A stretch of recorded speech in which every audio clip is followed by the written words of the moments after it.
Salam, coucou, bonjour à toutes, j'espère que vous allez bien. Je tenais à souhaiter un très bon mois de Ramadan à tous. J'espère que vous allez bien. Aujourd'hui on se retrouve pour une nouvelle vidéo. C'est une vidéo spéciale organisation pour le Ramadan. Donc je sais que vous aimez beaucoup ce type de vidéo pendant le Ramadan, et cette fois-ci c'est une vidéo assez spéciale parce que c'est un batch cooking.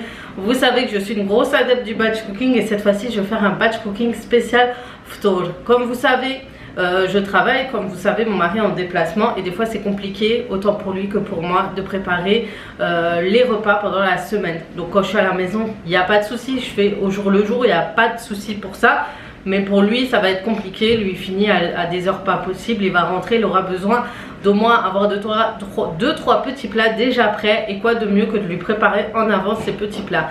Bien sûr il sait cuisiner, il se débrouille très bien, mais je veux pouvoir l'aider pour la semaine prochaine. Et du coup ce que je vais faire, je vais prendre 2 heures pour lui préparer 2-3 petites choses qu'ils ne peuvent pas forcément faire eux-mêmes. Ils savent cuisiner nos marus, mais c'est vrai qu'ils n'ont pas la main pour faire msemen, borré, toutes ces petites choses qu'on a l'habitude de manger pendant le Ramadan et à l'heure du Ftour, ou pour le Fajr aussi, c'est important pour eux. Donc pour le menu aujourd'hui, ce que je vais préparer en avance, ce sera de la soupe borré, msemen, et des petites choses à farcir.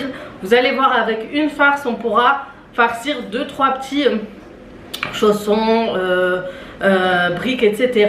ou autres, hein. C'est pas forcément des briques. Ça, je vais y penser là maintenant parce que je sais que ça, il faut que j'aille vite. Il faut qu'en 1h30 j'ai tout fini. Donc on va commencer tout de suite. Et quoi de mieux de m'aider du Cookéo et du Thermomix pour faire ce fameux batch cooking. Donc je vous invite à me suivre, à regarder ces petites recettes. Et pourquoi pas à refaire, pourquoi pas un jour, ce batch cooking. Donc la première chose que je vais préparer, ça va être les pâtes. Donc je vais faire msemen et borlé. Et vous savez que les pâtes souvent ont un temps de repos. Et comme ça va me permettre, en attendant que la pâte repose, de m'occuper d'autres plats. Borlé. Donc je vais ajouter 500 g, 400 g de semoule fine ou moyenne. Moi je prends la moyenne en général. 400, et je vais rajouter 200 g de farine.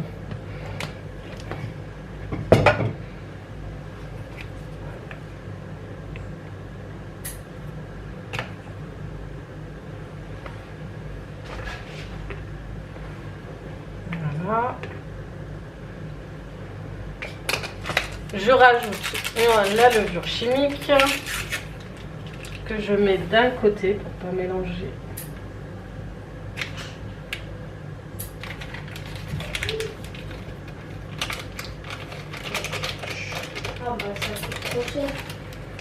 Je vais mettre 1 cuillère ou 2 cuillères à soupe de sucre. Moi j'aime bien sucrer le bordel. Même si on n'a pas besoin forcément, mais des fois je le mange seul, donc j'aime bien rajouter du sucre. J'ajoute aussi du sucre vanillé pour donner une petite saveur de vanille. Et ça c'est vraiment ma recette, hein, que je mettrai aussi du côté du sucre.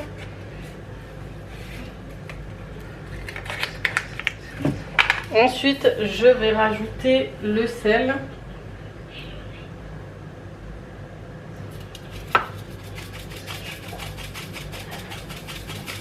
L'équivalent d'1 cuillère à café.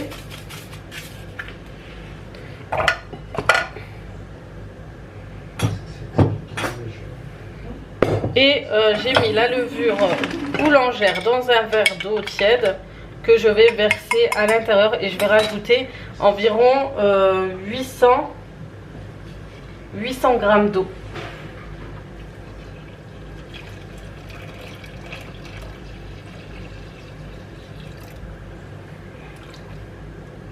Voilà. Je peux le prendre un peu. Je suis en train de filmer, attends, j'écoute pour l'instant. Voilà. Maintenant, on va tout de suite mixer le tout. Il est où mon... Pendant 1 minute 30. Moi, je mets pendant 1 minute 30.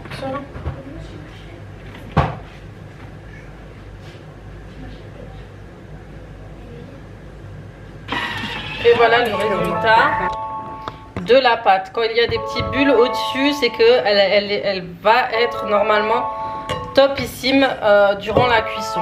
Donc pareil, c'est une pâte qu'on va laisser quand même reposer un moment. On va la laisser gonfler.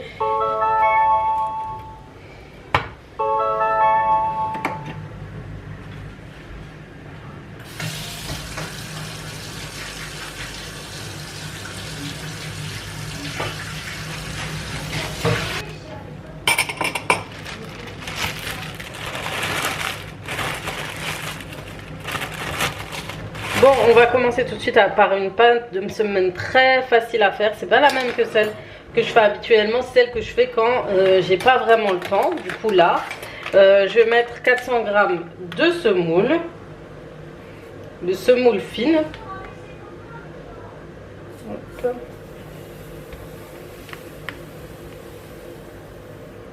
Ok, je vais mettre 200 g de farine.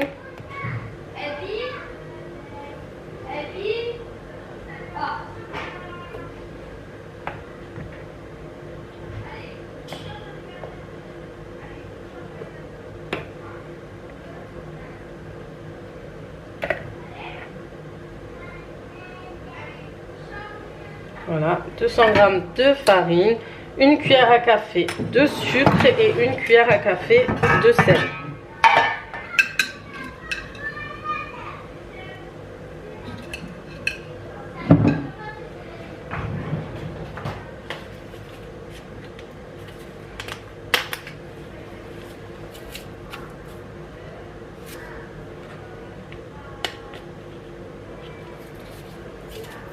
Voilà, c'est compliqué avec ça.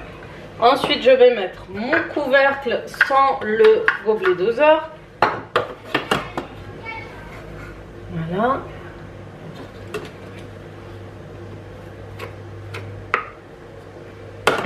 Et je vais mettre en mode pétrin pendant environ 7 à 8 minutes. 7 minutes, c'est bien, je trouve.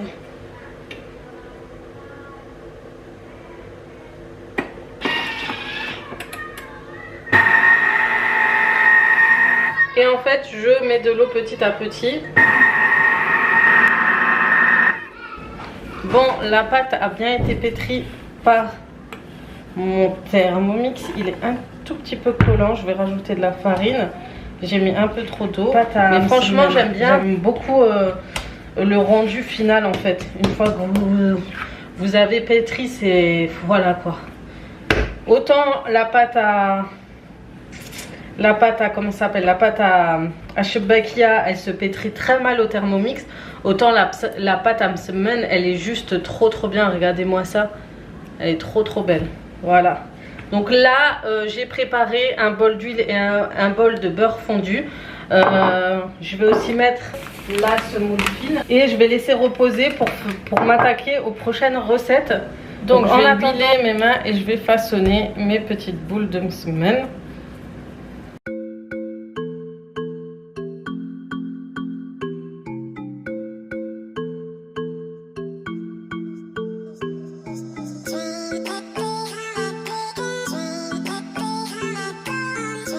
Donc je vais façonner des petites boules de la taille d'une mandarine et je vais ensuite laisser reposer ma pâte.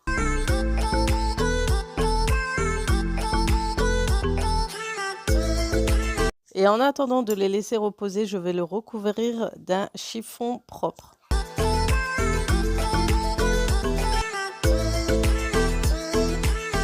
Je commence la recette de la hira au cookéo. Donc j'ai préparé les ingrédients. Là, dans cette assiette, vous avez la coriandre, les branches de céleri coupées grossièrement et la tomate. Dans l'autre assiette, l'oignon et les morceaux de bœuf et les épices qui sont le sel, le poivre, le curcuma, le gingembre, les pistilles de safran. J'ai un peu de semen, mais tout ce qui est semen et safran, c'est facultatif. Dans un premier temps, je vais hacher au Thermomix tout ce qui est branches de céleri, tomates, etc. pour ensuite les intégrer dans mon cookéo. Donc je vais commencer par faire rissoler mes oignons avec de l'huile d'olive.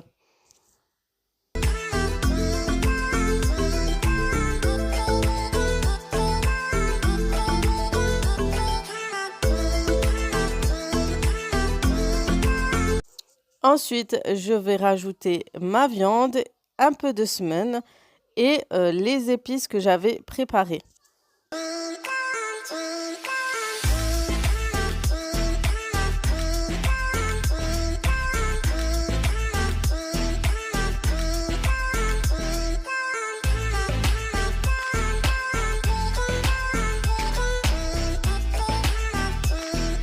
Je rajoute ensuite la tomate que j'ai hachée et la céleri et coriandre que j'avais haché aussi à part.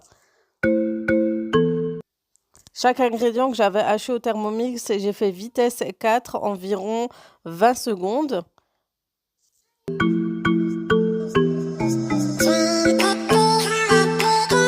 À ce stade, on rajoute les lentilles et les pois chiches. On va laisser encore rissoler quelques instants.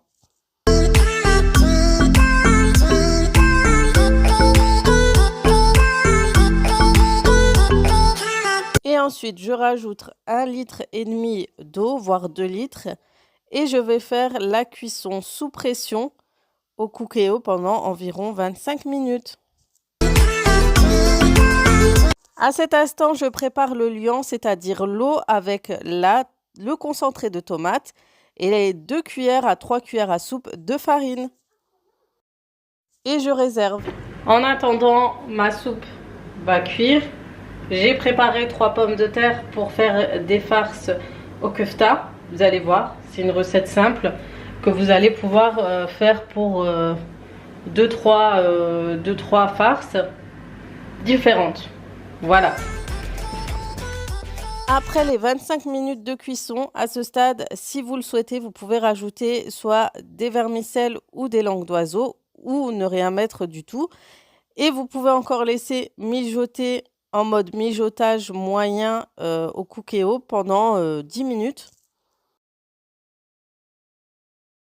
Maintenant, nous allons faire préparer des farces en fait à la viande hachée pour faire des chaussons au kefta, semaine farcie et quoi encore? Je crois des briques, oui, des briques qu'on pourra congeler tout à l'heure, qu'on pourra mettre au congélateur tout à l'heure. Donc voilà, et pour ça j'ai pris 2 oignons, j'ai pris du poivron et des olives. Celle-ci c'est pour une farce, courgettes et kefta, courgettes avec un peu de pommes de terre et oignons nouveaux. Je pourrais en rajouter dans certaines farces en fait. Je vais faire 2 farces un peu différentes, une avec les poivrons, les olives et une avec les courgettes. Voilà, on va tout de suite commencer par la cuisson de cette farce. Pour la première recette de farce, je mets un filet d'huile d'olive.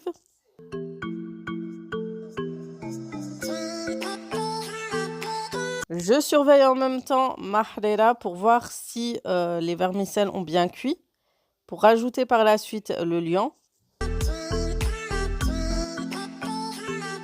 J'hache aussi mes oignons au Thermomix que je vais rajouter dans ma poêle.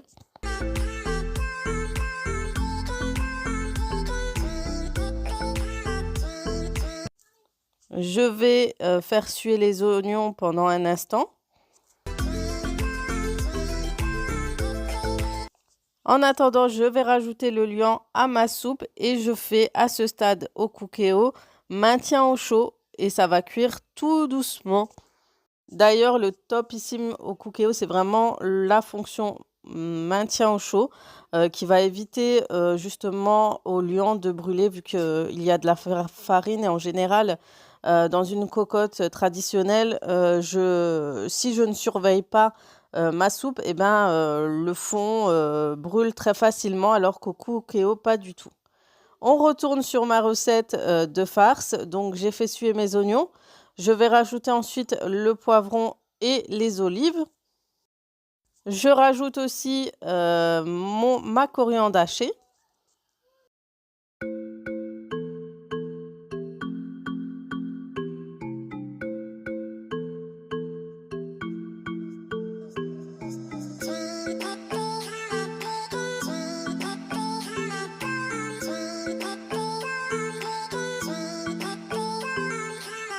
fois qu'on voit que tout a bien sué, sur que le poivron commence à un petit peu ramollir, vous allez rajouter la viande hachée et à ce stade, je rajoute toujours les épices. Donc je rajoute du poivre, du paprika, je rajoute aussi du paprika fumé, de la marque Ducros qui est très, très bon. Vous rajouterez le sel, j'ai dit le poivre aussi et si vous voulez aussi un peu de cumin, si vous aimez le cumin. Moi, j'en ai pas mis pour celle-ci, mais c'est vrai qu'en général, j'en rajoute toujours un petit peu.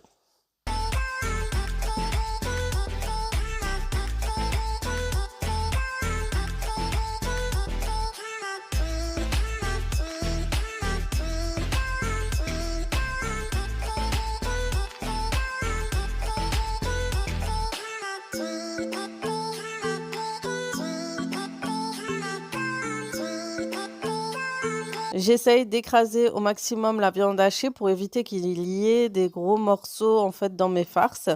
Comme ça, ce soit bien, bien étalé, etc.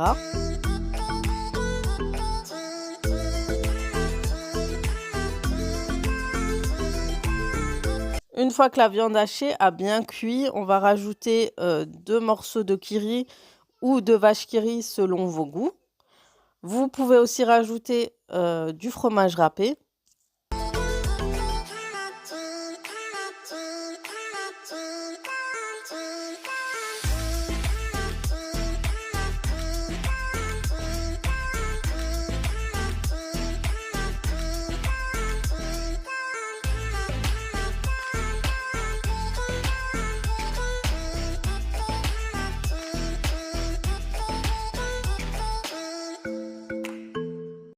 Pour qu'il y ait une bonne farce bien homogène, je vais casser un œuf par-dessus.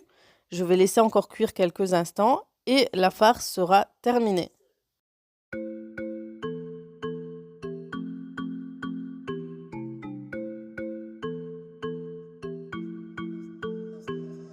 Seconde farce, celle-ci, ça sera pour les msemen. C'est une farce très simple, inspirée un petit peu des plats farcis berbères. Donc, je vais rajouter l'oignon nouveau avec la viande hachée. Je rajoute un tout petit peu d'oignon aussi haché. Et je vais épicer de sel, de poivre, de curcuma et de paprika. Et un petit peu de bouillon de bœuf si vous en avez.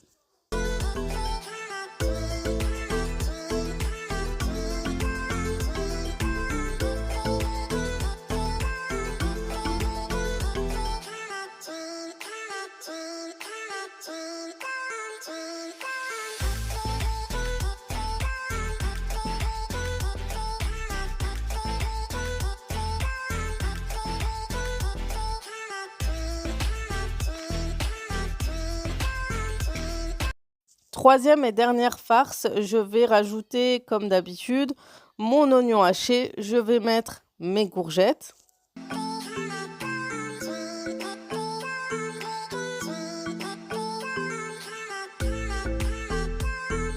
Je rajoute tout de suite ma viande hachée parce que les courgettes en général, vous savez que ça cuit très très vite. Et je vais épicer avec du sel, du poivre, cette fois-ci du curry, un petit peu de paprika, de gingembre.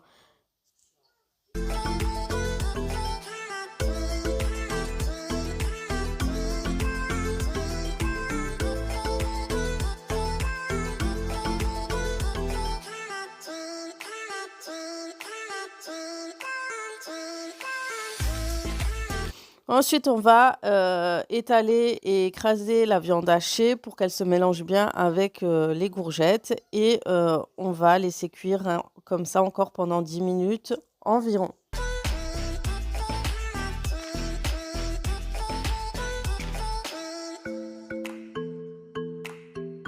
Une fois la cuisson terminée, on pourra mélanger la farce avec les pommes de terre.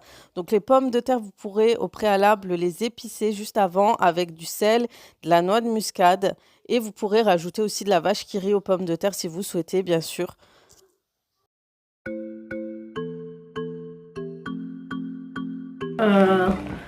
Du coup, j'ai fini mes farces. Donc là, on a la farce avec le poivron, les œufs, tout ça, c'est pour les briques. On a la farce pour mes chaussons. salé. Et on a une petite farce, je sais pas où je l'ai mis. Je l'ai mis quelque part. Oui, je l'ai mis avec les msemen. Ça va être pour les msemen, c'est la farce avec les oignons nouveaux, oignons et viande hachée. Voilà, donc j'ai un emporte-pièce. Ceux-là, je les ai achetés chez Ikea. Vous avez plusieurs tailles et franchement, ils sont trop bien. Et je vais former des petits ronds parce qu'il me reste pas mal de pâtes brisées. Je voulais m'en débarrasser. Et je vais faire de beaux chaussons que je vais ensuite congeler tout de suite. Donc de base, avant la cuisson, on met ces chaussons, on badigeonne de jaune d'œuf avec des graines de sésame ou de pavot, ce que vous voulez. Mais là, comme on va les congeler, je vais d'abord les congeler le jour où je vais les mettre à cuire. Je vais les décongeler avant et ensuite je les badigeonnerai et je mettrai ce qu'il faut.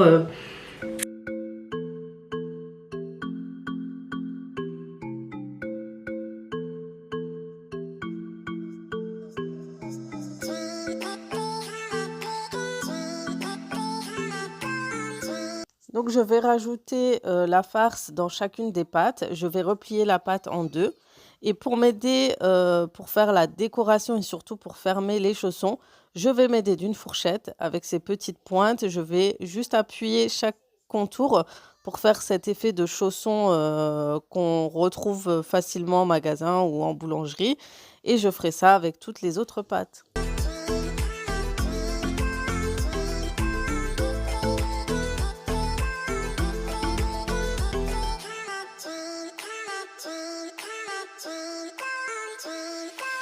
Une fois terminé, je vais les placer dans un sac à conservation ou congélation pour pouvoir les congeler par la suite.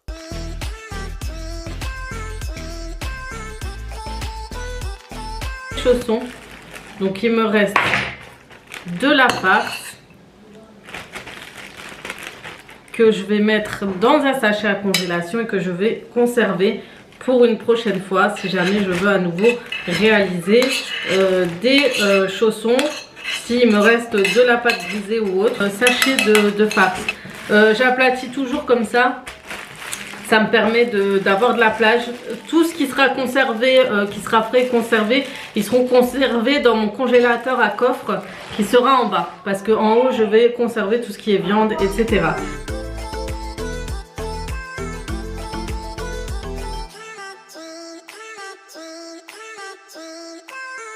Et maintenant, on va faire nos briques. Donc, c'est pas la première fois que je vous montre comment plier et faire les briques sur ma chaîne YouTube. Donc, je crois que j'ai une ou deux vidéos où je vous explique vraiment bien comment le faire. Mais voilà, c'est une question d'habitude et une fois qu'on s'habitue, ça va tout seul.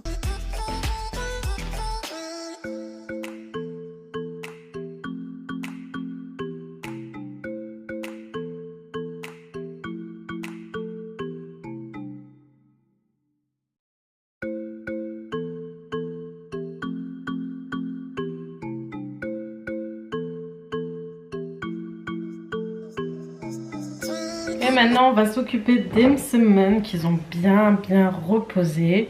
Donc, ce que je vais faire des msemen normales que je vais mettre à congeler.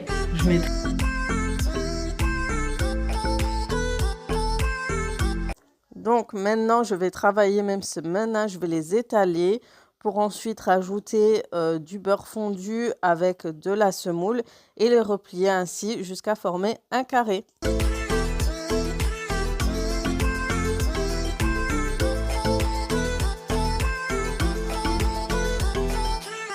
Et je fais ça pour tous les autres msemen que je vais faire. J'appelle ça nature, sans farce.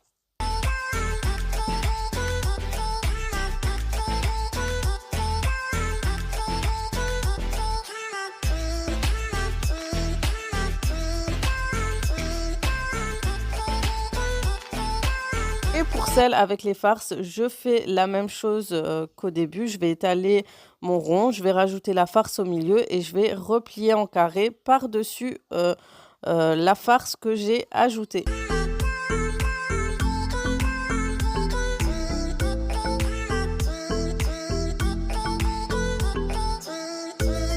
Pour les congeler, du coup, je vais les laisser en carré ainsi.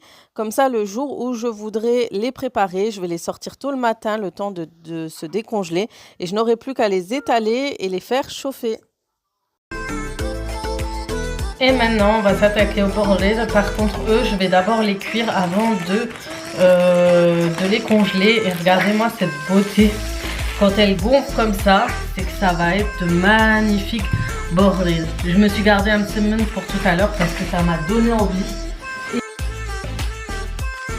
Pour chauffer les bordées, c'est très simple, hein. Il suffit juste de mettre une louche de pâte dans la poêle et la cuisson se fait tout seul et vous allez voir se former des petits trous, d'où le nom des 1000 trous. Et d'ailleurs, une fois qu'on a retiré le bordé de la crêpe 1000 trous de la poêle, moi je le dispose sur un chiffon propre.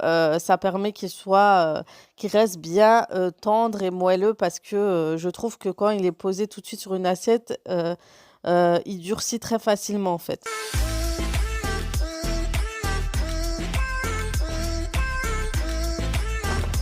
Bon les filles, je vais conserver du coup ma soupe au congélateur. Donc ça c'est quand on n'a pas le temps, bien sûr quand on travaille, qu'on sait qu'on ne pourra pas faire le tour et qu'on rentre tard. Par exemple moi, je pense que le week-end prochain par exemple, je suis d'après-midi, je ne pourrai pas tout préparer. Ou quand votre mari par exemple ne peut pas faire la soupe ou qu'il est en déplacement, lui faire 2-3 bols, l'équivalent de 2-3 bols de soupe dans un sachet de congélation que vous pouvez congeler sans souci les filles, il n'y a aucun problème.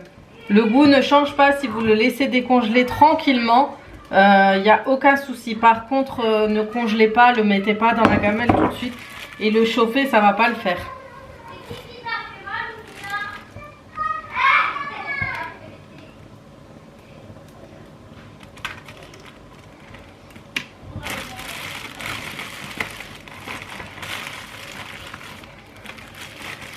Voilà les filles, c'est terminé. Donc ma soupe est dans les sachets.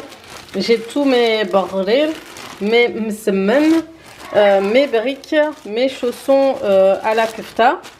Tout ça, je vais aller mettre à congeler dans mon coffre de congélateur. Et voilà, je piocherai. Soit mon mari en ramène avec lui.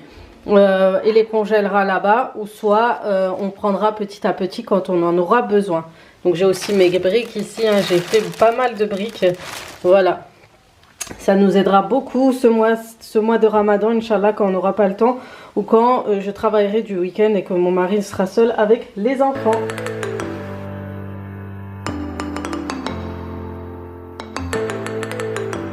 Et on termine cette session de batch cooking ou meal prep du Ramadan avec un nettoyage et rangement de la cuisine, parce que vous savez, quand on fait un batch cooking ou autre, c'est toujours sans dessus-dessous parce qu'on fait énormément de cuisson, on utilise énormément de vaisselle. Du coup, j'ai fait tourner une machine et je la vide à nouveau pour à nouveau tout nettoyer. Et puis, je vais nettoyer la surface de mon plan de travail avec le produit Meyers, qui sont énormément bons et très efficaces. Et voilà, c'est tout. Donc, on termine tranquillement cette petite journée de travail qui était très fatigante. En tout cas, j'espère que cette vidéo vous aura plu, que vous avez aimé me suivre et que vous auriez des idées pour ce mois de Ramadan. Donc, je vous fais de gros bisous et je vous dis à très très vite pour d'autres vidéos. Ciao, ciao!